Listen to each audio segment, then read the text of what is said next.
인사드리겠습니다. 안녕하세요. 이민재입니다. 저희 기도하고요. 시작하도록 하겠습니다. 생명이 되신 주님을 찬양합니다. 저희들에게 오늘 하루에 호흡을 허락하시고 오늘 하루의 삶 가운데 하나님을 기뻐하며 하나님의 영광을 위해서 살아갈 수 있도록 인도하심에 감사드립니다. 이 시간에 저희들 모여서 하나님의 귀한 말씀을 상고하고자 합니다. 하나님 아버지, 부족하고 연약한 자가 귀한 하나님의 말씀을 들고 이 자리에 서 있습니다. 저의 부족하고 연약한 모습은 십자가 뒤에 감춰주시고 하나님께서 나타내시고자 하시는 귀한 말씀만 바로 증거할 수 있도록 저를 말씀의 도구로 사용하여 주시옵소서. 이곳에 계신 한 분 한 분의 심령을 하나님께서 주장하여 주시고 하나님의 꿈을 귀하게 받는 복된 시간 될 수 있도록 인도하여 주시옵소서. 예수님의 이름으로 간절히 기도합니다. 아멘. 만나 뵙게 돼서 너무 반갑고요. 찬양을 계속 들었으면 좋겠다라는 생각이 계속 제 마음에 있을 정도로 너무 귀하고 복된 찬양 같이 하나님 앞에 올려드린 것 같습니다. 오늘 하나님이 저희에게 나누고자 하시는 말씀은요, 저희가 너무 잘 아는 말씀이에요. 너무 잘 안다는 소리는 잘 모르고 지나칠 수도 있다는 거거든요. 그래서 오늘은 우리가 너무 쉽게 잘 아는 말씀, 마태복음 28장의 말씀을 같이 한번 봉독하고요. 하나님의 말씀 나누도록 하겠습니다. 마태복음 28장 16절에서 20절입니다. 마태복음의 가장 끝이죠. 스마트폰 있으신 분은 빨리 여시기 바랍니다.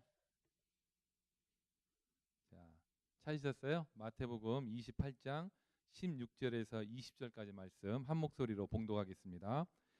11 제자가 갈릴리에 가서 예수의 명하시던 산에 이르러 예수를 배웠고 경배하나 오히려 의심하는 자도 있더라. 예수께서 나와 일러 가라사대 하늘과 땅의 모든 권세를 내게 주셨으니 그러므로 너희는 가서 모든 족속으로 제자를 삼아 아버지와 아들과 성령의 이름으로 세례를 주고 내가 너희에게 분부한 모든 것을 가르쳐 지키게 하라. 볼지어다 내가 세상 끝날까지 너희와 항상 함께 있으리라 하시니라. 제가 섬기는 교회 담임 목사님이 저에게 늘 하신 말씀이 있습니다. 이민재 선교사, 세상에서 가장 아름답고 가장 은혜가 넘치는 말씀은 가장 짧은 말씀이라네. 그러니까 많은 이야기 하려고 하지 말고 엑기스만 딱 이야기하고 맞추면 아멘이 쏟아질 거네. 제가 그 말씀을 기억하고 이 자리에 섰습니다. 그래서 여러분들하고 가장 은혜롭게 짧게 하나님이 주시는 말씀을 나누도록 하겠습니다. 저는요, PGM이라고 하는 선교단체 사무총장으로 섬기고 있습니다. Professionals for Global Mission이에요. 지역교회에 있는 전문인들을 잘 깨워서 그들이 하나님의 일을 감당할 수 있는 자원으로 이퀄시켜서 그들을 통해서 하나님의 꿈을 이루게 하겠습니다 라고 생각하는 사람들이 모여서 만들고 지금도 사역하고 있는 선교단체입니다. 선교단체의 행정 수장을 맡고 있다 보니까 마태복음 이야기를 하면서도요, 여러분하고 선교에 대한 이야기를 좀 하도록 하겠습니다.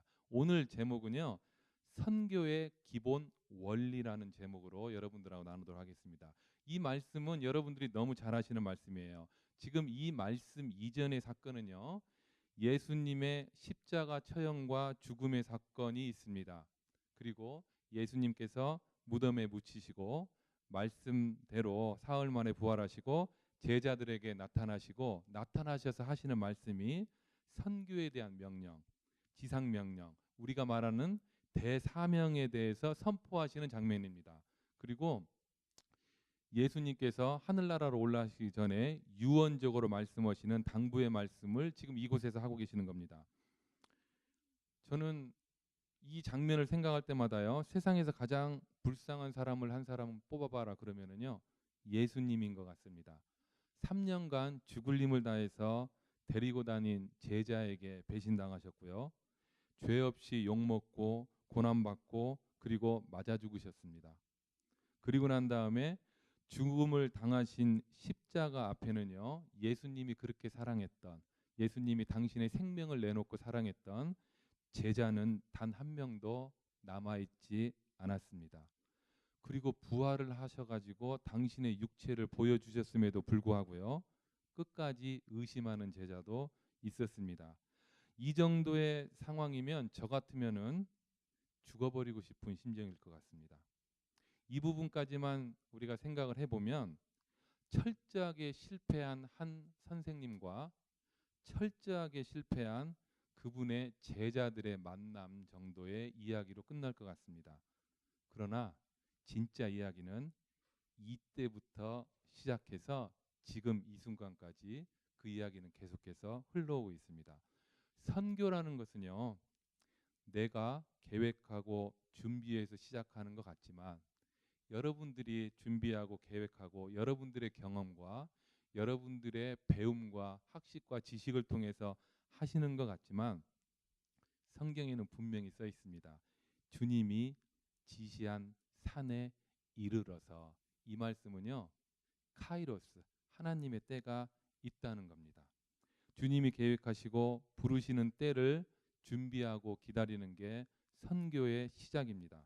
하지만 주님이 부르시면 즉시 그곳으로 가는 것이 또한 선교의 시작입니다. 의심이 들고 믿지 못할 수도 있습니다. 하지만 예수님은 그 믿지 못하고 의심했던 그 불쌍한 제자들을 데리고 그들을 통해서 일하셨습니다. 혹시 여러분들도 하나님의 꿈과 하나님의 계획, 여러분들을 향한 하나님의 계획에 대한 의심이 있으세요? 믿어지지가 않으세요? 그래도 하셔야 됩니다. 의심하고 두려워했던 사람들을 통해서 주님은 일하시기 때문입니다. 마태복음의 진술에 의하면은요, 처음에는요, 우선 이스라엘 족속, 이스라엘이라고 하는 나라만이 선교의 대상이었습니다. 그렇게 된 이유는요, 예전부터 내려오던 전승이 있었습니다. 그 전승은 뭐냐면 하나님께서 종말의 시대에 예수 그리스도를 통해서 구원의 역사를 이스라엘 안에서 시작하고 이스라엘이 그 구원의 역사에 동참하면 자연스럽게 모든 열방들은 예수 그리스도의 구원 사역 안으로 자연스럽게 들어오게 될 것이라고 하는 이야기가요, 실제로 이사야서나 예레미야서에 보면 나옵니다. 때문에 많은 이스라엘 사람들은요, 예수 그리스도, 그러니까 메시아가 이스라엘 통해서 나오시고 그리고 이스라엘이 그 메시아의 역사에 동참하는 순간 전 세계 구원의 역사는 한순간에 끝난다라고 생각을 했었습니다. 그렇기 때문에 이스라엘 사람들에게 있어서요, 구원이라는 것은 다른 이방 민족하고는 별로 상관이 없이 이스라엘 족속에 대한 구원에 대한 확신만 있었습니다. 그런데 문제가 뭐였냐? 이스라엘이요, 예수 그리스도라고 하시는 그분, 예수라는 분을 통한 구원의 역사에 거부하기 시작했습니다. 그리고 예수 그리스도를 구주로 받아들이지 않았기 때문에 결국은 예수를 통한 하나님의 구원의 계획은 거기에서부터 무효화돼 버린 겁니다. 그러면서 결국은요, 이 구원이 모든 열방에게까지 가서 전해져야만 되는 과제를 예수 그리스도 이후로 우리들한테 주어주신 겁니다. 그래서 결국은요, 우리 모두가 모든 민족을 제자 삼아야 한다는 대사명, 대전제가 마태복음 28장 제일 마지막 부분에서 저희들에게 하나님이 주시는 거예요. 이 선교에 대한 말씀을 선포하시면서 예수 그리스도는 짧게 5절인데요. 이 5절을 통해서 선교의 기본적인 원리와 선교사의 삶을 살아가는 이 영성에 대해서 간단하게 우리들한테 말씀을 하시는데요. 이 부분에 대해서 여러분들하고 짧게 이야기를 좀 나누도록 하겠습니다. 여러분들 5절을 읽었습니다. 이 5절의 어법은요, 첫 번째요, 전체가 명령어로 되어 있습니다. 그 말씀은 선교라고 하는 것, 모든 족속에게 예수 그리스도의 복음을 전하고 그 영혼들이 예수 그리스도의 복음을 통해서 구원받게 하는 영혼 구원 사역인 이 선교는요, 우리가 선택할 수 있는 문제가 아니라 필수의 문제라는 겁니다. 하나님께서 우리에게 명령하시는 겁니다. 그래서 이 부분은요, 여러분의 선택 사항이나 제가 선택할 수 있는 사항이 아닙니다. 하나님의 일을 하는 사람들, 하나님의 종이라고도 부르고 사자라고도 부르고요, 교회에서는 많이 집사라고도 부릅니다. 이것을 원어로는요, 디아코노스라고 이야기를 하는데, 이때 디아코노스, 하나님의 일을 감당하는 사람들의 특징은 크게 세 가지로 되어 있습니다. 첫 번째는 목숨을 걸고 명령에 순종하는 자였다라고 합니다. 예수 그리스도의 명령의 핵심이 뭐라고 생각하세요? 그건 결국은 영혼을 구원하는 일에 우리들이 헌신하시기를 원하셨습니다. 선교에 대한 헌신을 하나님께서 명령하셨고, 그 명령은 저희가 선택할 수 있는 부분이 아니라 우리가 순종해야만 되는 문제입니다. 필수 사항이라는 거예요. 두 번째는요, 무슨 일을 하든지 주인의 뜻을 이루는 게 가장 중요하다는 거예요. 그래서 저희처럼, 우리 모두처럼 신앙을 가지고 하나님을 아버지로 예수 그리스도를 우리의 주로 고백한 자들의 고백에는요, 내 목숨을 걸고 하나님께서 원하시는 일을 감당하겠습니다라는 그 일이 필수라는 사실을 우리 스스로가 인정을 하고 계셔야 됩니다. 여러분, 제가 만약에 우리 아들한테, 제 아들이 대학교 2학년이에요. 우리 아들한테 정연아, 오늘 주일인데 교회 가야지, 이렇게 이야기를 했더니 우리 애가 저한테 아버지, 제가 기도해 볼게요, 이러면 그때는 답이 뭐예요? 맞아 죽는 방법밖에 없어요. 교회를 가라고 그랬더니 기도를 해보겠다, 이게 무슨 뜻입니까? 교회를 가라 그러면은요, 맞아 죽든가 교회를 가든가 둘 중에 하나밖에 없는 거예요. 성경에는요, 하나님이 명령을 하십니다.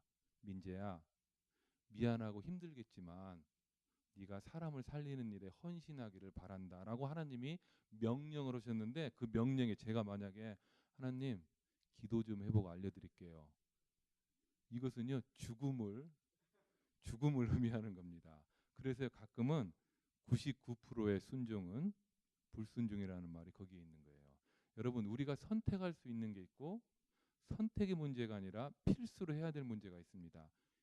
옆집에 가니까, 여기 길에 딱 쓰니까는요, 저는 이런 경험을 해본 적이 없어요. 길 옆에 모든 지나가는 사람이 한국 사람인 거예요. 모든 간판이 영어로는 돼 있지만 다 한국 사람들이 하는 거더라고요. 그걸 쫙 보면서, 야, 짜장면이 맛있을까, 짬뽕이 맛있을까, 이건 괜찮아요. 여러분, 선택하셔도. 응? 둘 다 선택이 헷갈리면은 짬짜장을 먹으면 되죠. 그런데요, 우리가 가끔은 선택의 문제가 아니라 필수의 문제가 있습니다. 성경은 우리에게 분명히 이야기하십니다. 너희들은 하나님의 일을 감당하는 이 부분에 대해서, 영혼을 구원하는 이 부분에 대해서는 고민하지 말아라. 이 부분은 그냥 너희가 해야 될 일이다라고 말씀하시는 겁니다. 성경은 분명히 이야기하십니다. 하나님은 그 본질이 선교이시고 선교하는 하나님이시다라고 이야기를 합니다. 그래서 우리는 이걸 미시오 데이라는 표현을 쓰기도 합니다. 이 하나님이 예수님을 제1호 선교사로 우리에게 파송을 하셨고요. 그 예수님이 성령님과 그리고 그 성령의 감동을 입은 우리와 같은 성도들을 세상 가운데로 보내셨습니다. 이 성도들이 모여 믿음의 공동체를 이룬 저희가 지금 모여 있는 이러한 교회는, 그러기 때문에 그 본질이 선교입니다. 교회에 주어진 5가지 사명이 있습니다. 시작. 예배, 친교, 봉사, 교육, 선교. 방언하지 마시고 여러분들, 이런 이야기만 하면 하늘을 보든가 땅을 보시든가 하는데, 그러지 말고요. 이게 겸손하고 무식하고는 차이가 분명히 있는 거예요. 하나님이 교회에 이런 사역을 좀 잘 감당해라라고 우리에게 주셨습니다. 교회가 해야 될 중요한 5가지 사명이에요. 예배, 친교, 봉사, 교육, 전도. 이 5가지 사명은요, 이 사명을 통해서 교회 안에서 잘 훈련받고 양육받고 이퀄되어져서 세상으로 나아가서 빛과 소금으로 하나님을 증거하며 살으라고 우리 교회 안에 사명으로 주신 거예요. 때문에 이 5가지 사명조차도 결국은 뭐가 있을까요? 선교적인 예배, 선교적인 친교, 선교적인 봉사, 선교적인 교육, 선교적인 전도를 통해서 우리 모두가 선교사적인 삶을 살으라고 하나님은 분명히 성경을 통해서 이야기를 하셨습니다. 이야기를 다 하려면 저하고 여러분이 지금부터 3박 4일간을 여기 계셔야 되는 거예요. 근데 짧게 말씀드리면 그렇게 되어 있습니다. 그래서요, 궁극적으로는 주님의 선교를 이루기 위해서 하나님께서 교회를 세우신 거예요. 교회라는 것은요, 첫 번째는요, 하나님과 예수 그리스도와 성령님께서 이 땅에 당신들의 사역을 딱 남겨놓고 이 사역을 너희들이 좀 해줄래라고 맡기신 곳이 어디예요? 그게 우리가 섬기는 교회예요. 그래서 교회는 너무 아름다운 거예요. 그래서 그 영혼을 회복시키고 영혼을 살리는, 어떤 분은 그러셨죠? 칼빈 목사님은 교회는 어머니의 자궁 같아서 생명이 잉태되어지고 그 생명이 자라는 곳이라고 이야기를 했습니다. 때문에요, 교회 안에서만의 생명의 역사가 있는 거예요. 두 번째는요, 예수님께서 핏값으로 사서 내가 믿음의 공동체로 남겨두고 간다라고 하신 곳이 어디예요? 교회밖에 없는 거예요. 그래서 교회는요, 궁극적으로 영혼을 살리는 일을 하는 것이 교회입니다. 그리고 그렇게 영혼을 살리는 곳에 모여 있는 우리 한 사람 한 사람이 실제로는 지역 교회를 중심으로 선교를 하면서 살아가야 되는 거예요. 자, 하나님이요, 마태복음 28장 후반부 제일 마지막을 통해서 우리에게 부탁하신 내용 중에 첫 번째는요, 여러분들은 영혼 구원을 위해서 헌신하십시오. 선교하십시오. 이 선교는 선택의 문제가 아니라 필수의 문제입니다라고 이야기를 하시는 겁니다. 두 번째요, 17절 8절 한번 읽어볼까요? 17절 8절 같이 한 목소리로 읽겠습니다. 시작. 예수를 배웠고 경배하나 오히려 의심하는 자도 있더라. 예수께서 나와 일러 가라사대 하늘과 땅의 모든 권세를 내게 주셨으니. 제자들의 면면을 한번 여러분 살펴보시길 바랍니다. 12명의 제자가 있습니다. 그 중에 한 명은 예수님을 은 30전에 팔아 넘겼습니다. 그리고 나머지 11명은 예수님이 돌아가실 때 흔적도 없이 사라졌습니다. 그리고 그 중에 대부분은 출신 성분이 어떻게 돼요? 어부였습니다. 요즘 현대 사회에서도 어부하면은 썩 내놓을 만한 스펙이 없는 게 그들의 모습인데, 이 당시에 어부 출신이면은요, 사람으로 인정을 받을까 말까 고민했을 때예요. 이 당시 어부는요. 그 중에 한 명 그나마 괜찮은 사람이 있었어요. 누구예요? 누가? 의사가 있었죠. 그런데 이 의사도 거의 왕따 출신이지 않을까 싶어요. 이때 혼자서 예수 쫓아다닌다고 다녔으니 사람들이 곱게 봤을 리가 없죠. 예수님의 제자들, 그들을 통해서 전 세계의 영적인 역사가 새로 쓰여졌지만 이 당시에 그들의 모습은요, 내놓을 수 있는 게 아무것도 없었습니다. 우리가 말하는 스펙이라는 게 아무것도 없었다는 거예요. 이들의 세상적인 능력, 경험, 지식은 거의 제로에 가까웠습니다. 하지만 이들에게는요, 하나님의 능력이 있었습니다.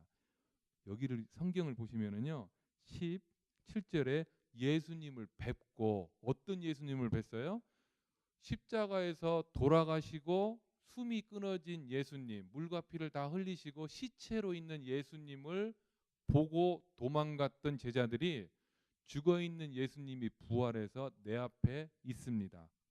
3년을 같이 다녔던 예수님을 내 앞에 있는데요, 거기에 뭐라고 써 있어요? 오히려 의심하는 자들도 있더라. 이게 예수님 제자들의 수준이었습니다.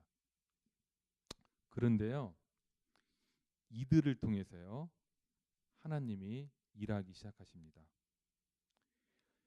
이들을 통해서 의심하는 자도 있었지만 이들은 순종하였습니다. 하나님께서, 예수님께서 지시하신 산으로 가라고 이야기를 합니다. 이때 이들은 순종하였습니다. 순종이 제사보다 낫습니다. 여러분, 선교는요, 영혼을 구하는 하나님의 일을 감당하는 것은요, 자격의 문제가 아니라 순종의 문제입니다. 자격으로 우리가 하나님의 일을 감당할 수 있었다면 예수 그리스도의 12 제자는 어느 누구도 하나님의 일을 감당할 수 없었을 겁니다. 왜냐하면 이들은 자격이 없는 사람들이었습니다. 이들의 스펙은 제로였습니다. 그러나 이들이 유일하게 하나님의 일을 감당할 수 있었던 것은 하나님이 허락하신 은혜와 하나님이 허락하신 성령의 능력을 믿었기 때문에 그렇습니다. 그리고 그 믿음이 이들에게 드러난 것이 뭐였어요? 이들이 순종한 것이었습니다. 그래서 여러분, 순종하십시오. 그러면 하나님의 일을 감당할 줄로 믿습니다. 세 번째는요, 선교는요, 저곳에서 하는 게 아니라 지금 이곳의 문제입니다. 우리는 19절을 한번 같이 읽어볼까요? 19절 시작. 그러므로 너희는 가서 모든 족속으로 제자를 삼아 아버지와 아들과 성령의 이름으로 세례를 주고. 이때 많은 사람들이 가서라는 단어에 의미심장하게 생각을 하십니다. 우리가 똑같은 비슷한 내용이요 사도행전에 나와요. 너희는 권능을 받고 어디에서부터요? 예루살렘과 온 유대와 사마리아와 땅 끝까지 가서 복음을 전하라고 이야기를 합니다. 이때 우리는 늘 어떻게 생각하냐면요, 지금 있는 자리에서부터 어디론가를 간다는 생각을 하시는 거예요. 그런데 성경에 보면은요, 여기서 가서라는 의미의 원어적인 의미는 어떤 게 있냐면 교회 안에 머물러 있고 익숙한 곳에 머물러 있고 교회 울타리 안에서 머물러 있는 자리에서 벗어나서 세상으로 나가라는 의미가 강하게 있습니다. 예전에는 여러분 모든 민족을 만나려면 하나님께서 그렇게 오매불망 소원하시는 모든 열방을 만나서 선교를 하려면 여러분 어디로 가셨어야 돼요? 어디론가 가셨어야 됩니다. 그래야지 선교의 대상자를 만날 수가 있었던 거예요. 100년 전만 해도요. 만약에 미국 사람들이 한국 사람을 선교를 하고 싶으면 어디로 갔어야 돼요? 조선이라고 하는 땅으로 갔어야 됩니다. 100년 전만 해도요. 아프리카 사람에게 선교를 하고 싶다 그러면 어디로 갔어야 돼요? 아프리카로 갔어야 됩니다. 중국 사람을 선교하고 싶으면 어디로 갔어야 돼요? 중국으로 갔어야 됩니다. 그런데요. 여러분 지금 생각해 보세요. 지금 우리가 제가 말씀드린 모든 사람들이 지금 어디에 있습니까? 우리의 삶의 현장에 다가와 있는 거예요. 전도가 뭐예요? 지금부터 이제 퀴즈 내는 거예요. 전도가 뭡니까? 저하고 눈이 마주치는 분들은 자꾸 눈을 피하시는데 그러지 마시고, 전도는 도를 전하는 거예요. 도는 무슨 도예요? 예수 그리스도의 복음을 말하는 겁니다. 예수 그리스도의 복음을 전하는 걸 전도라고 합니다. 선교는 뭐예요? 그냥 제가 물어보고 제가 답을 할게요. 네. 선교는요, 복음을 전하려고 하는데 언어와 문화와 관습과 인종과 지리적인 장벽이 복음을 전하는데 딱 가로막혀 있는 거예요. 이때 내가 가지고 있는 모든 리소스를 동원해서 언어와 문화와 지리적인 관습과 인종의 장벽을 뛰어넘고 복음을 전하는 걸 선교라고 합니다. 그래서 선교를 뭐라고 그래요? 영어로 크로스 컬처럴 이반젤리즘이라고 그러는 거예요. 문화를 뛰어넘어서 복음을 전하는 걸 선교라고 합니다.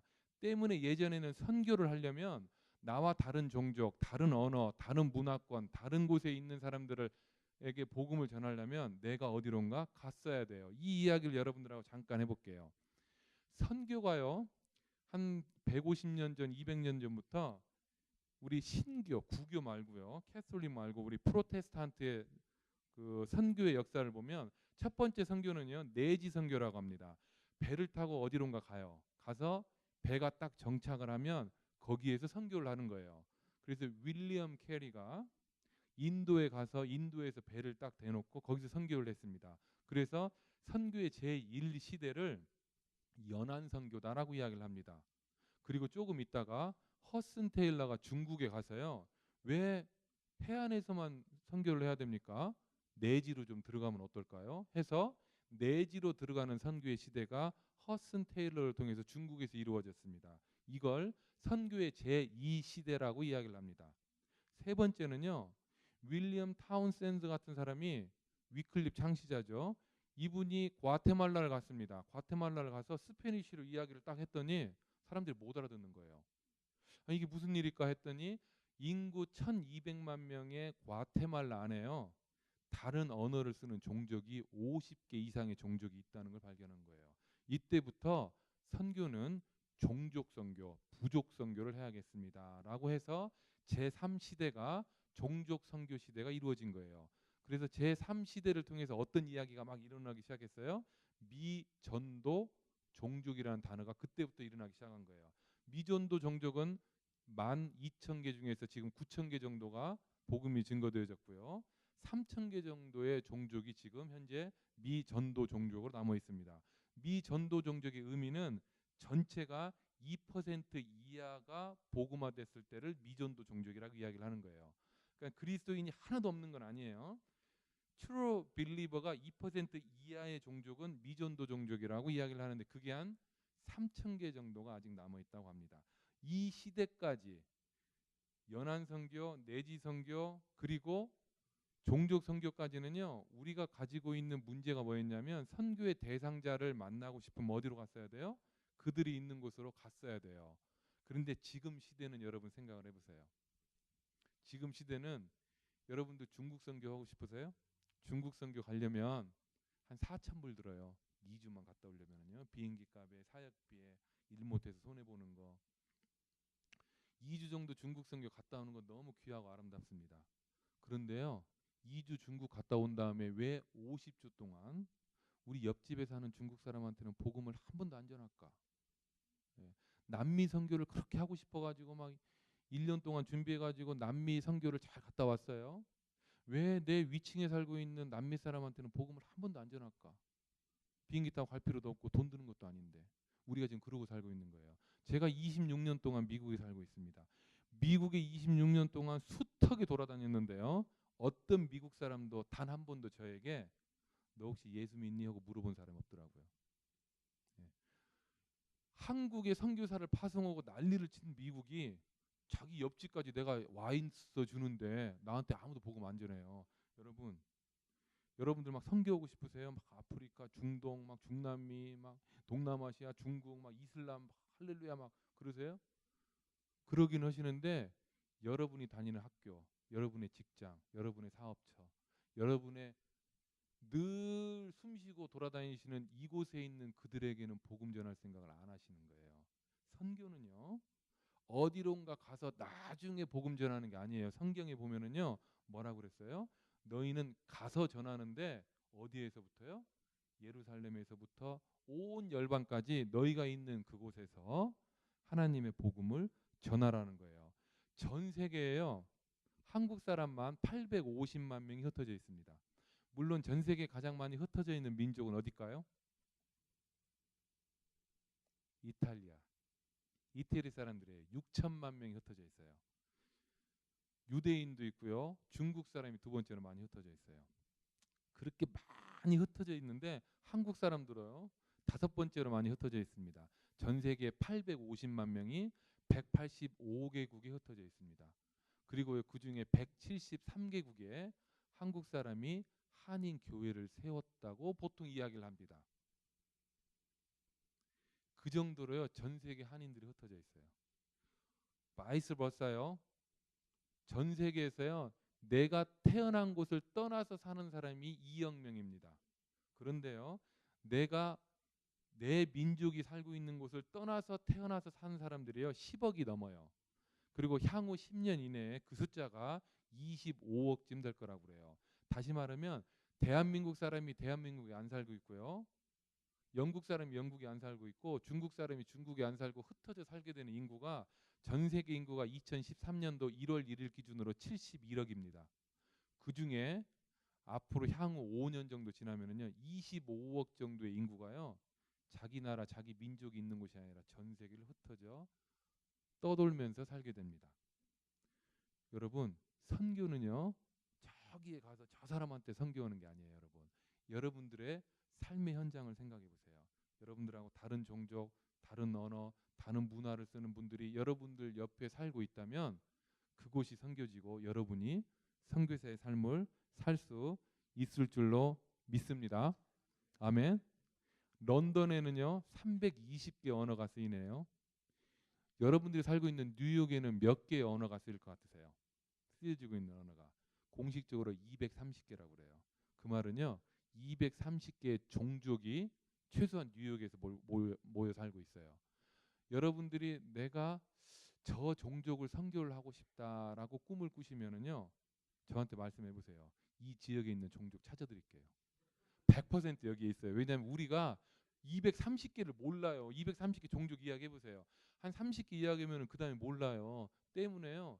우리는 선교를 하겠다, 영혼을 섬기는 사역을 하겠다라고 그러면 어디론가를 생각하는데 가시는 거 좋아요. 하나님이 보내시면 가십시오. 예, 본토 친정 아비 집을 떠나서 하나님이 지시할 땅으로 가십시오. 그러나 많은 사람들이요.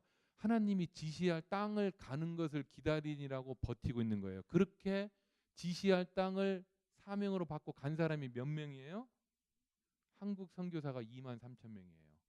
그 중에도 중국 바로 옆 나라로 간 사람이 6천 명이고 조금 멀리 간 사람들은 10,000명밖에 안 돼요.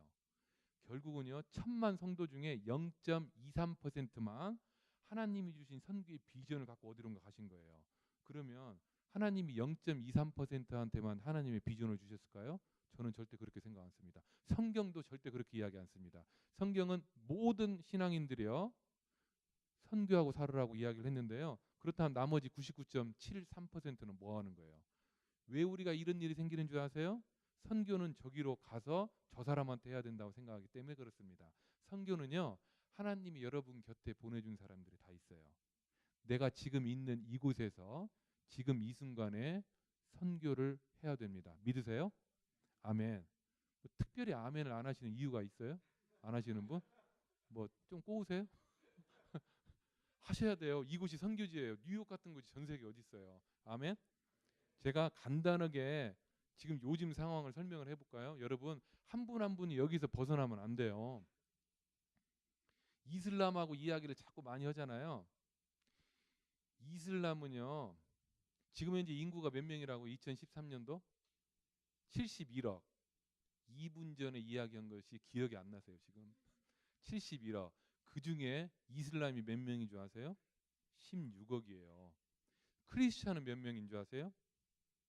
21억이에요. 우리가 훨씬 많죠. 예. 그런데요 구교 그 다음에 이단들 싹 빼고요 우리가 말하는 순수하게 정통 믿음을 가지고 있는 개신교는요 4억밖에 안 돼요 여러분. 예. 16억 이슬람하고 비교하면요 4분의 1밖에 안 됩니다. 21억 중에요 대다수는 캐톨릭이에요. 남미 사람들이 대다수인데요 거기는 캐톨릭이 아니라 샤머니즘하고 캐톨릭하고 섞인 거예요 여러분. 지금 우리가 이런 현실에 살고 있습니다. 이 와중에 이슬람은요 출생률이 어떻게 되는 줄 아세요? 각 가정이 부부가 평균 낳는 게 5.3명이에요. 아프가니스탄은요 7.3명이에요. 작년 통계로요. 우리 개신교 쪽 이 유럽하고 대한민국을 포함해서 여기는 몇 명일 것 같으세요? 평균 1.73명. 시간이 좀 지나면은요 답이 없어요. 저쪽은 5.3명, 우리는 1.73명. 대한민국은 몇 명이요? 1.43명. OECD 국가 중에 꼴등이에요.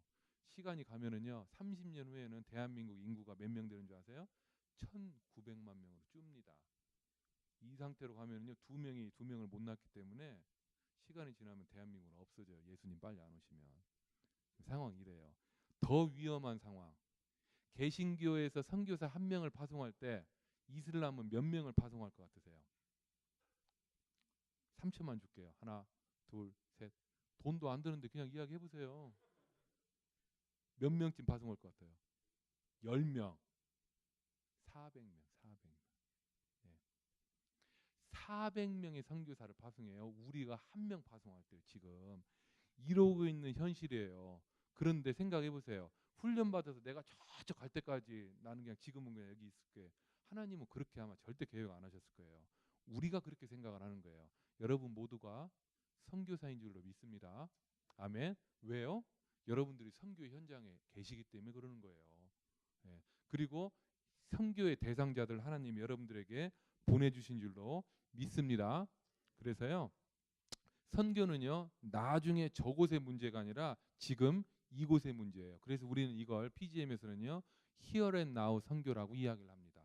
지금 이곳이 선교지입니다. 자, 네 번째는요 20절 한 번만 읽어볼까요? 20절이요. 거의 이제 끝났습니다. 20절 시작.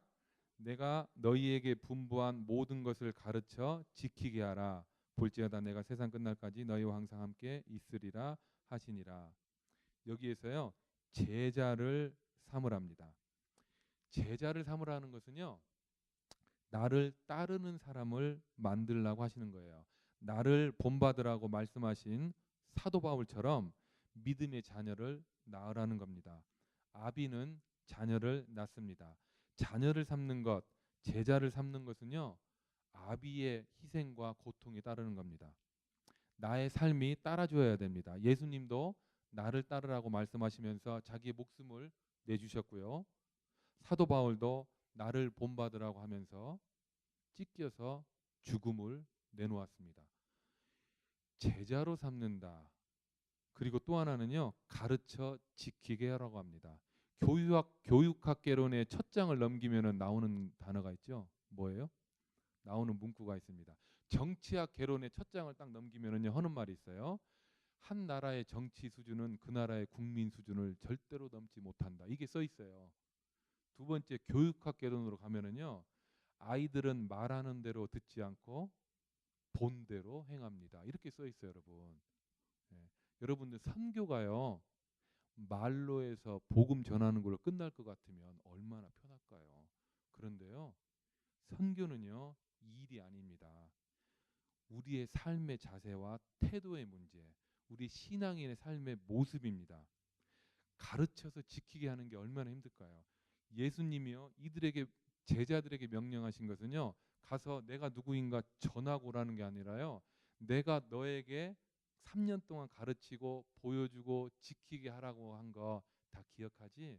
이걸 가지고 너희도 누군가한테 가서 너희도 그들에게 가르치고 그들이 지키게 하고 그들이 본받아서 너하고 동일한 삶을 살아갈 수 있도록 인도해 줄래라고 지금 예수님께서 이야기하시는 거예요. 선교는요, 복음을 전하는 것은 말에 있는 것이 아닙니다. 우리의 삶의 태도와 우리의 신앙의 자세에 있는 겁니다. 나의 믿지 않는 친구가 보게 되는 첫 번째 성경책이 뭐라고 그랬어요? 우리의 삶의 모습이라고 그랬죠. 우리가요, 아무리 제 친구한테 야 종민아, 예수 믿어라, 예수 믿으면 정말 좋아, 그때요 성경 좀 읽어라 했을 때 제 친구가 읽는 성경책은요, 이게 아니에요. 죄송하지만 뭐예요? 제 삶을 보는 거예요. 제 삶을 보면서, 이민재의 삶을 보면서 성경책이 맞구나 아니구나 거짓말이었구나를 판단한다는 거예요. 그래서 성경은요, 마태복음에 보면 뭐라고 나와요? 팔복을 통해서 우리의 내면의 문제에 대한 이야기를 하시고, 그 다음에 우리의 내면이 하나님의 자녀가 된 다음에 영성이, 그 다음에 세상에 나가서 빛과 소금으로 살으라고 이야기를 합니다. 그러면서 나중에 어떤 이야기가 나와요? 너희는 너희의 착한 행실을 통해서, 너희의 삶의 모습과 너희의 신앙의 태도를 통해서 믿지 않는 자들이 하나님께 너희를 통해서 영광 돌리게 해라라고 이야기를 합니다.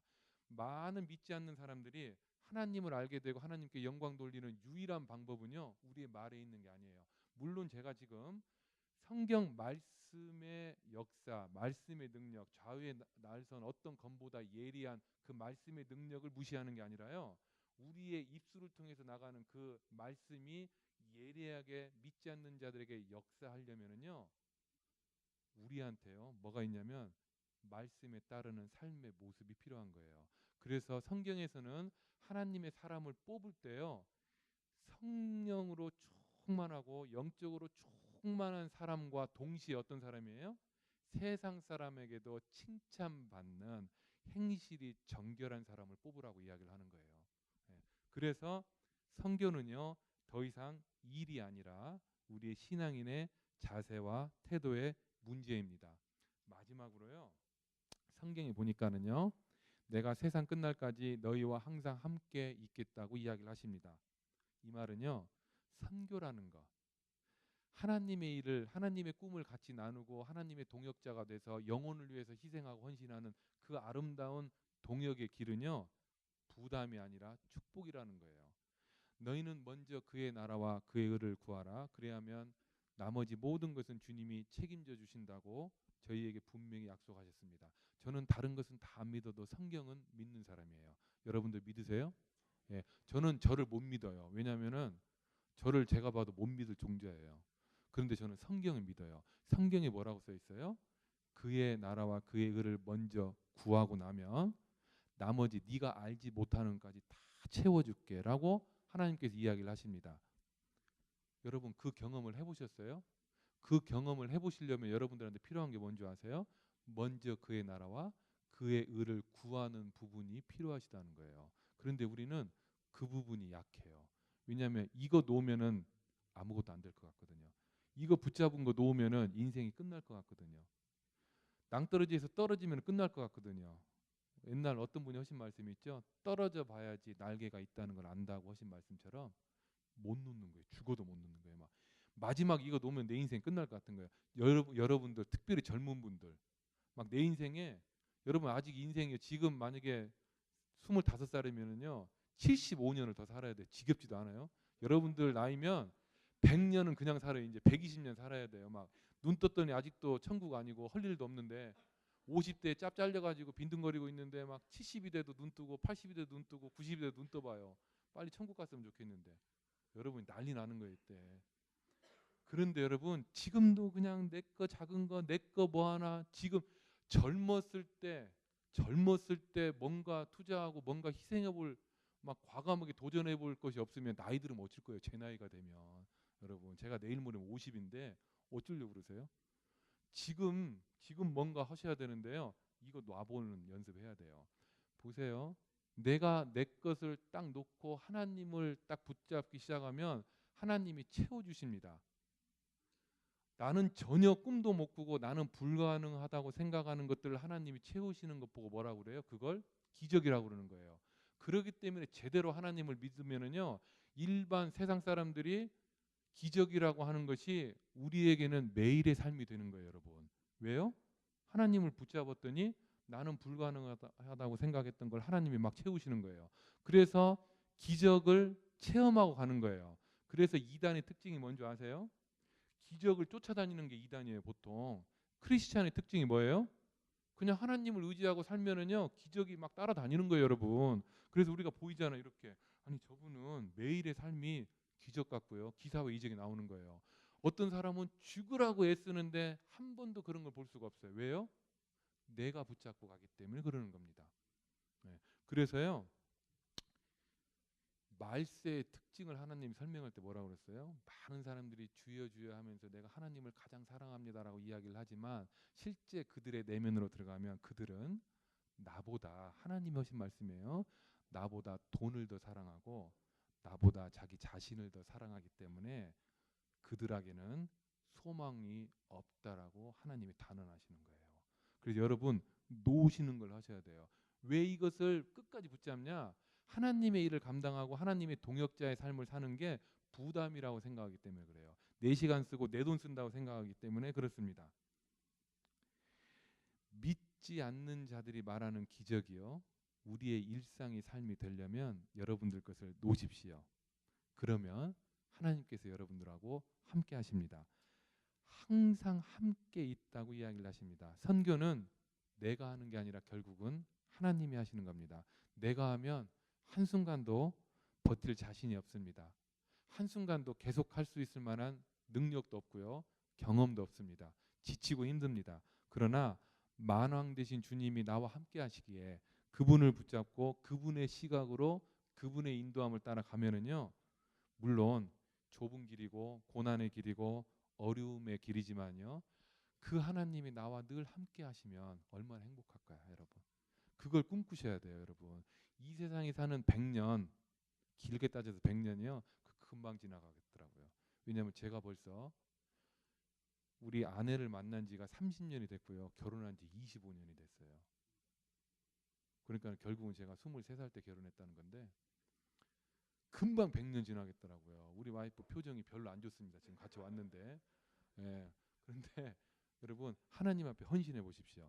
선교는요.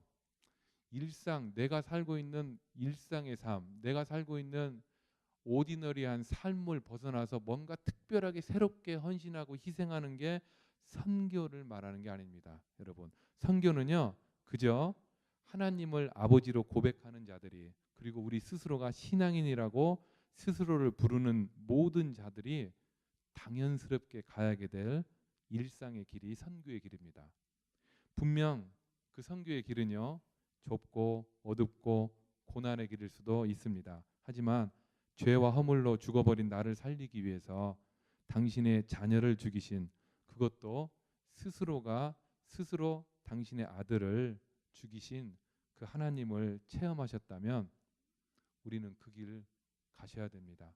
여러분 누군가가 무엇인가를 내놓고 무엇인가 가치 있는 걸 내놨을 때는요. 그 가치 이상의 것을 얻기를 원합니다. 우리가 100불을 냈으면은요. 최소한 100불 이상의 가치를 원하지 100불 내고 50불짜리 받으려고 하는 사람은 여기에 아무도 안 계십니다. 하나님이요 스스로가 아들을 내놓으셨다면은요 아들보다 더 귀한 걸 얻기 위해서 아들을 주셨을 거예요. 그 아들을 누구한테 주셨어요? 원수인 사단한테 맡겼습니다. 그 아들을 내가 100번 죽으면 죽었지 손가락 하나만 다쳐도 가슴이 아픈 그 아들을 십자가에서 죽게 내주었을 때는요 그 아들 이상의 가치를 얻고자 하나님은 주셨을 거예요. 당신의 아들을. 그런데 그 귀한 예수님을 내주시고 그리고 예수님의 그 피값 대신에 하나님이 당신의 손으로 받으신 게 누구냐면요 저와 여러분 같은 허물과 죄로 이미 죽어버린 죄인이에요. 여러분 하나님이요 독생자를 주시고 그것도 원수의 손에 맡기셔서 십자가에서 난도질 당하고 죽게끔 내주시고 그래서 기쁨으로 더 큰 가치로 받은 게 누구냐면요 저와 여러분이에요. 만약에 그 하나님의 사랑이 여러분 안에 있다면 그 하나님의 그 눈물이 여러분 안에 있다면 우리는요 삶의 현장에서부터 하나님의 꿈을 같이 꾸셔야 됩니다. 선교는 주님의 꿈입니다. 선교를 감당하는 것은 신앙인의 최고의 축복인 줄로 믿습니다. 가장 충만한 은혜를 누리는 통로가 선교고요. 신앙생활의 가장 강력한 도구가 되는 게 선교입니다. 그래서 나는 신앙은 있지만 나는 예수는 믿지만 선교는 조금 부담스럽고 싫어요. 이것은요 신앙인의 올바른 자세가 아닌 줄로 믿습니다. 오늘 저는요 여러분과 함께 하나님의 꿈을 함께 꾸기를 원합니다. 우리 한 사람 한 사람의 삶의 현장에서의 작은 몸짓, 우리 한 사람 한 사람의 하나님을 향한 뜨거운 몸짓을 통해서요 하나님이 기뻐하시고 하나님이 감동받으시고 그래서 그 하나님이 열심히 우리의 삶을 주장하셔서 우리의 삶의 현장에서부터 하나님의 복음이 열방 끝까지 전해지는 저와 여러분들의 삶이 되기를 소원합니다. 아멘. 기도하겠습니다.